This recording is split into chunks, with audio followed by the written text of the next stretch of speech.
chosen one, heaven is celebrating. Not because you performed miracles in front of men, not because you stood on stages or carried titles, but because you did something the world overlooked and God couldn't ignore. You made it. You endured what was designed to break you. You whispered yes in moments of crushing silence. You obeyed when it didn't make sense, gave when it hurt, and held on when everything in you wanted to let go. And while earth remained silent, heaven erupted. Can you feel it?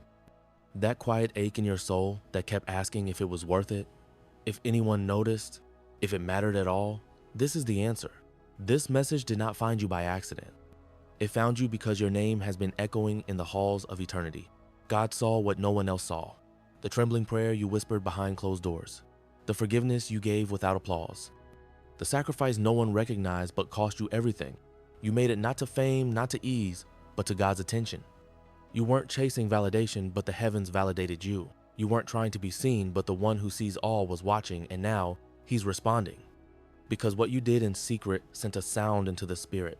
Not a sound the world could hear, but one that shook the throne of God with delight. You moved heaven, and now heaven is moving for you. But here's what few understand. Heaven does not rejoice over talent. It doesn't clap for outward success. Heaven celebrates obedience. Quiet, costly, inconvenient obedience. The kind of obedience that makes no sense in the moment, but resounds in eternity. And that is what you did. That is why the angels leaned in. That is why God smiled. That is why the Spirit whispered, "Mark this soul, they chose me," when they could have chosen anything else. This moment, this message is not a pep talk. It is a prophetic confirmation that your hidden walk did not go unnoticed, that your secret faith made a noise in heaven louder than the greatest sermon, that the tear you wiped before anyone could see became a fragrance on the altar of the Most High. And now the release begins. I know what it feels like to walk in darkness with nothing but a flicker of hope, to obey God and feel no immediate reward, to love without reciprocation, to keep going while your strength fades. I've been in that valley where even the sky seems silent and the promises feel distant, but it was in that very place where no one else clapped that I learned the sound of heaven. It doesn't always come as thunder. Sometimes it's a laugh, a burst of divine joy that only comes when a child of God chooses Him with nothing left to give but their heart. If this message echoes something sacred inside you, don't just leave in silence. Subscribe now, not out of habit, but as a declaration that heaven is still worth choosing, even when no one is watching. We are walking together towards something divine, and your voice matters in this journey. Our goal is to reach 1,000 chosen ones, not for numbers, but for impact. For 1,000 souls whose quiet obedience has been heard in heaven. If you're one of them, make it known. The celebration has already begun. Now let's make this echo louder. And you, chosen one, you gave Him your heart. When you were weary, you still worshiped. When you were misunderstood, you still forgave. When you lacked, you still gave. And when you were tempted to walk away, you stayed. So hear this with everything in you. You made it, not because everything worked out, but because you didn't give up. And now heaven is celebrating, not symbolically, not metaphorically, but literally. There has been a shift in the spirit because of what you did in the secret place. But what happens now, what unfolds next, is far greater than you expect. Because the next sound you hear won't come from your pain, it will come from the celebration of heaven on your behalf. Heaven does not measure with human scales. It does not weigh your value by what you build, how loud you speak, or how visible your efforts appear. Heaven listens differently. While the world waits for the stage, heaven leans in during the silence. It bends toward the soul that whispers yes when no one's listening. And it responds not with applause, but with presence. Chosen one, there are things you did that even you forgot. Moments where you chose to believe when logic screamed, give up. Choices made in solitude. Sacrifices made with trembling hands. Prayers whispered through clenched teeth and tear-streaked faces. These didn't vanish into the void. They were received. They were recorded. They were felt. Because heaven is not deaf to pain, it is drawn to it. The kind of pain that produces faith. The kind of struggle that produces surrender. You didn't need to scream. You didn't need to explain. God heard it when you stood back up again and again with no reward, no reassurance, no recognition. That sound, your quiet resilience, became a melody in the throne room. Some people need platforms to feel powerful. But you You stood with no audience. You gave with no return. You obeyed with no confirmation. And that's why heaven responded to you. Let that sink in. While others celebrated the external, God was moved by your internal alignment. While others built crowds, you built trust in the secret place. And while others sought approval, you surrendered quietly, painfully, completely. You don't need to fight to be heard. You don't need to explain why you stayed faithful, because heaven already knows. And if you've ever wondered whether your unseen life mattered, this is your answer. It did. It does. It always will. If you know heaven heard you when no one else did, write in the comments, "He heard me." Let it be your seal, your echo back to the throne that already responded. Sometimes just declaring it is the next act of faith. And the deeper we go, the more heaven will reveal just how much it's been watching and preparing something sacred in your name. There are moments in your life that no one else witnessed, but all of heaven did. Not the days you succeeded in front of others, not the moments when your name was mentioned or your efforts celebrated, but the invisible decisions that cost you everything and offered you nothing in return except God. That day you could have lied to protect yourself, but chose truth instead. That night you wanted to walk away, but stayed and prayed one more time. That season when your heart was breaking, but you still gave, still served, still worshiped. No one saw, but heaven did, and heaven rejoiced. There is a kind of obedience that doesn't shout, that doesn't sparkle, that doesn't draw attention, but it shakes the eternal realms. You didn't raise a hand in church to be noticed. You raised your spirit in surrender when no one else was around. You didn't quote verses to be admired. You lived them when they were the only thing holding you together. And while others may have mistaken your silence for weakness, God knew better. He saw the war behind your eyes. He heard the scream behind your stillness. And when you chose him, not because it was easy, but because it was right, the heavens erupted. You may think, but I didn't do anything spectacular. And that's exactly why your obedience was spectacular. Because you trusted him when it made no sense. You gave when it hurt. You forgave without being asked. You walked in purity when compromise knocked at your door.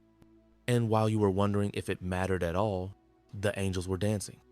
While you were wiping tears in the dark, God was marking your name in heaven's records. There is a celebration happening even now, not because of what you're about to do, but because of what you already did. That invisible yes, that unglamorous sacrifice. That moment you whispered, "I'll still trust you, even with a broken heart." You didn't make a scene. You made a sound in heaven. Because in a world obsessed with performance, you offered purity. In a culture chasing noise, you chose stillness. And that moved God. What kind of faith makes God laugh? Not the kind that moves mountains in front of crowds. Not the faith that delivers sermons, commands, stages, or performs signs under bright lights. The laughter of God, the one that echoes through eternity, is stirred by something far quieter, far deeper. It is the sound of fragile faith wrapped in fire, whispering yes through trembling lips. Heaven did not erupt the moment you succeeded. It erupted the moment you surrendered. When everything in your body wanted to shut down, but your spirit whispered, "I will still trust you." That chosen one is what made God smile. Not because he doubted you, but because he knew how heavy the burden was. And when he saw you carry it anyway, joy burst from his throne. We often think of God's laughter as judgment, as Psalm 2 says. He laughs at the wicked. But there is another laughter, more intimate. It is not the laughter of mockery. It is the laughter of delight. Of a father watching his child take an unsteady step, not flawless, not fast, but faithful, and that step cracked open the heavens. Heaven wasn't waiting for perfection. It was waiting for that moment when you dared to move toward God, even when the light was dim. When your worship came from a place of loss. When your obedience grew out of broken soil. That's what made him laugh. Not because it was funny, but because it was holy. Think of a parent watching their child walk for the first time, wobbly, awkward, uncertain. The child stumbles, but the parent doesn't criticize. The parent laughs with joy, with tears, with overwhelming love. That's what happened in the spirit. Your faith may have looked small on the outside, but in the heavens it thundered. God was not amused. He was moved. And that movement shook something eternal. Heaven's laughter wasn't casual. It was a celebration of the rarest kind of trust, the kind born not from strength, but from surrender. Do you understand now? That single act of obedience you thought was weak was actually sacred. That quiet prayer from your bedroom floor was a sound that heaven waited generations to hear. Because faith like yours is rare, and when God hears it, he doesn't just respond, he rejoices. So yes, chosen one, heaven laughed, not at you, but because of you. Because when you could have turned back, you leaned in. When fear roared, you whispered hope. And that fragile, trembling faith shook eternity. Some things are too holy to be seen. Some moments are so sacred, so raw, that even heaven does not require them to be spoken aloud. They exist in silence, but they resound.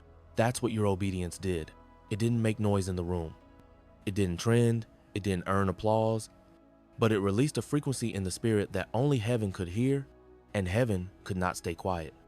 The secret decision you made to keep going when no one believed in you, the moment you let go of what you wanted because you knew God was asking for it, the time you chose forgiveness over vindication, love over revenge, sacrifice over safety, all of it, every piece, every silent yes became sound.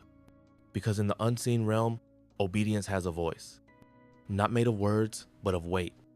And your surrender, private, painful, pure, had weight in heaven. It didn't vanish, it was recorded, it was preserved, and more than that, it was felt. The spiritual realm is not moved by volume, it is moved by alignment. When your soul aligns with heaven's rhythm, when your yes matches heaven's desire, the sound it makes pierces through dimensions. And that's what you did. You aligned, quietly, faithfully, repeatedly, until the atmosphere began to shift around you, not because of what you said, but because of who you became. There are angels assigned to listen, not to noise, but to obedience. And your life became a melody, a song that didn't need instruments, a rhythm born of tears and trust. You didn't raise your voice, you raised your frequency, and heaven responded. That's why doors are beginning to open without explanation. That's why you felt waves of peace in the middle of chaos. That's why people are being drawn to you, confused by the stillness you carry. Because the secret you lived, the sacrifice no one saw, has started to echo beyond this world. When you worship with nothing left, when you gave with empty hands, when you trusted with no sign, that sound did something. It activated something.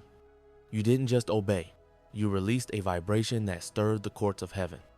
And now the throne is responding. But how does heaven reward what was done in secret? What does God do when the quiet ones finally rise? That's the revelation we're about to receive next. The world has a short memory. It applauds what's loud. It elevates what shines. It rewards the performance, the platform, the polished image. But it forgets the soul in the shadows, the one who chose surrender over spectacle, reverence over recognition.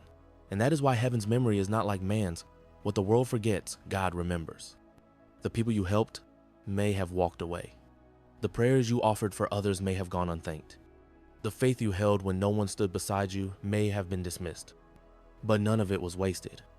None of it was unnoticed.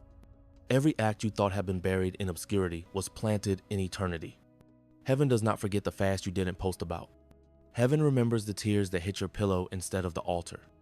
Heaven saw the text you never sent, the argument you never escalated, the sin you resisted when no one was watching. These were not small.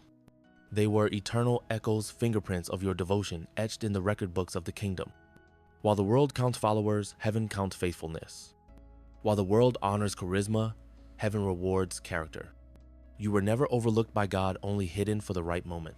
That's why Jesus said, "The first shall be last, and the last shall be first," because heaven flips the script. It exalts the humble. It rewards the quiet ones. It crowns the unknown with glory not made by human hands. And right now, God is preparing to reverse the visibility. What was honored in silence will be honored in light. What was done in secret will become the seed of public favor, not to glorify you, but to glorify the one who walked with you when no one else did. He saw you forgive when your flesh burned. He saw you give when your hands were empty. He saw you worship with a shattered heart. He saw it all, and he wrote it down. You didn't live for the world's applause, and that is why heaven is about to lift you up in a way the world can't ignore. not as a reward for performance, but as recognition for intimacy. Because the one who is known in heaven cannot be denied on earth when God says it's time. There is a law written in the unseen, a rhythm sealed into the bones of creation. What is sown in secret must be reaped in the open. It cannot be stopped. It cannot be silenced. It may be delayed, buried, forgotten by men, but in heaven it is scheduled. Your obedience was not wasted. Your tears were not in vain. Your quiet yes whispered through gritted teeth, offered when the pain was sharpest, was not forgotten. It became a seed, and now heaven is watering it with favor. Psalm 126 says, "They that sow in tears shall reap in joy." That's not a poetic metaphor. That's a spiritual decree. Your wilderness walk, your lonely prayers, your hidden sacrifices, all of it was planting. Planting with pain, planting with surrender, planting with no crowd to see it, but God saw. And now the ground is trembling with the first signs of your harvest. Not just breakthrough, not just relief, but a divine response to what you did when no one else was watching. This is not a reward for survival. It's a recognition of relationship. You didn't keep going because it felt good. You kept going because you loved him. And now he's answering that love with something no man could give you. Doors are about to open that weren't even in your field of vision. Resources are being redirected towards you, not because you chased them, but because you carried favor. Relationships are being realigned, assignments are awakening, and peace, true, unshakable peace, is beginning to settle where anxiety used to reign. Because heaven is not slow, it is precise. And now the moment is aligned. The sound of your obedience has ripened into movement. The aroma of your sacrifice has risen to the throne. And the one who promised to reward what was done in secret is keeping his word. But this is not just about what you receive, it's about how you carry it. Because what heaven is about to place in your hands is not just provision, it's confirmation. Confirmation that you were seen, that you were right to obey, that the silence wasn't absence, it was incubation. And now, chosen one, as the harvest begins to rise, you must walk differently. For what has been confirmed in heaven is about to be revealed on earth. That is where we finish this journey. What if everything you thought was weakening you was actually forging you? Chosen one, the nights that felt too long, the prayers that seemed unanswered, the silence that echoed louder than any voice, none of it was passive. It wasn't delay, it was preparation. While you cried out for relief, heaven was layering strength into your spirit. You weren't just surviving hardship, you were being hardened in holiness. The enemy thought he was wearing you down, but he was actually witnessing your refinement. Every trial carved something deeper. Every heartbreak opened space for more of God. Every moment you remained faithful in darkness stretched your capacity for the light that's now coming. You may have looked fragile on the outside, but in the spirit, you were being built like a fortress. You were being trained to carry weight others cannot, to speak with authority others haven't earned, to walk with a calm that only comes from having endured the fire and not been consumed by it. And now you're not just stepping into a reward.